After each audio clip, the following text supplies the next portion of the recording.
Hello guys, this is tutorial stream, and in this video you will learn how you can add a note or a new note into your calendar into a Workflowy application. So let us begin.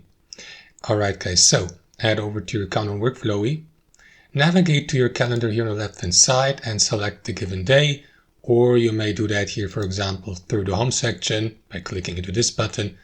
Then click into this arrow button next to the calendar, select the given day, month, or a day or a week, and then guys, next to the given date, click into these three dots. I'm going to add a new note to today, Monday 22nd.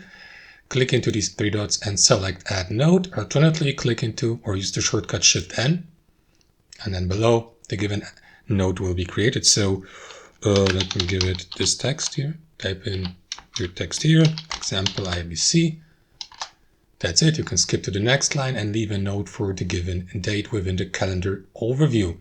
That's how I do it, guys. So if I, for example, close that view here and expand it again, you will see that the note has been saved. That's how it works. Hope you enjoyed it, and until next time.